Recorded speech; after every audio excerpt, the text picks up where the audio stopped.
This is the SLR Magic anamorphot-cine 35mm 1.33x anamorphic lens from SLR Magic. It has a very long name. This is also my favorite lens that I own right now, but it is a bit difficult to explain why. Hi, my name's Nick and I make content about making content, and if you're new here, please subscribe. Anyways, today we're talking about anamorphic lenses, specifically this one. It's been really fun. This lens is really weird. Actually, most anamorphic lenses are really weird, but this lens in particular is weirder than the other weird lenses. So SLR Magic is a lens manufacturing company. They also make adapters and they make other diopters. They make a bunch of different lensy type things, and they happen to make every individual part of an anamorphic lens. So what they did was they took the prime lenses that they produce, mated them to their anamorphic adapters that they also produce, and on top of that, they added additional optics in the front to make it a little bit easier to use. It's sort of like a parts bin special of everything that SLR Magic had laying around the warehouse. And they basically just took it all and put it into a singular housing, and this is what we got. We got this and two other lenses. This is the 35.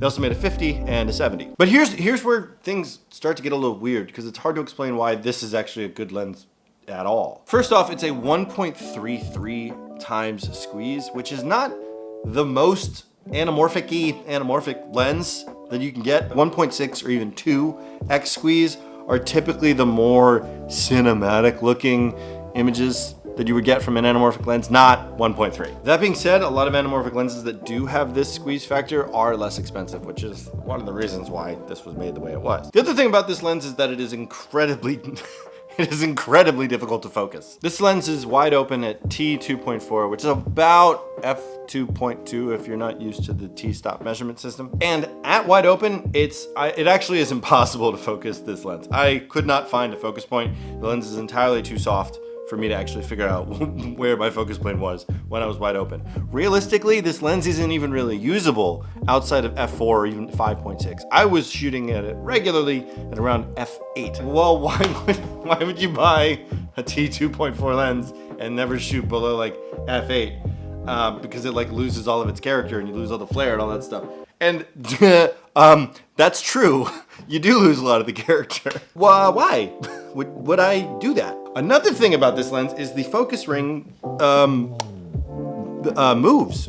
Obviously it moves around in a circle, but it actually telescopes backward and forwards. So the space between the number and the focus ring at infinity is there. And then if I go to close focus, you can see the lens is actually telescoping out like that. So you can see the focus ring actually moved that way.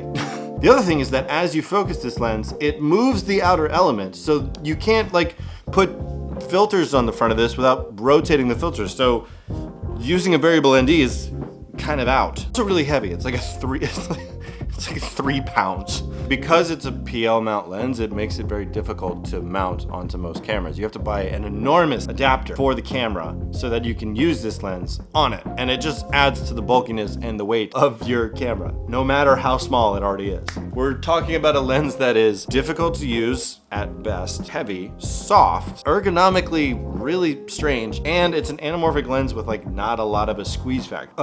Why would I buy it? Well, because the image is fantastically, beautifully awful. A lot of times, especially in this day where like all of our digital cameras like this one are insanely sharp and very crisp, we're all kind of pining for like that weird, unique look. And with a lens as strange as this, that look comes through very clearly.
the thing about this lens is that it's not necessarily about how good the individual parts are that make up this lens system. It's more about the sum of the parts when they're all together. There's a phrase that goes, the whole is greater than the sum of its parts. Meaning that if you look at each piece individually, it's not as impressive as when you put those things together. And though they may be the same thing technically, it's when they team up that something special happens. And that is exactly what happened when SLR Magic made this lens set. I am really impressed with how fun this image actually is. And it's nice to have an image that is indeed that.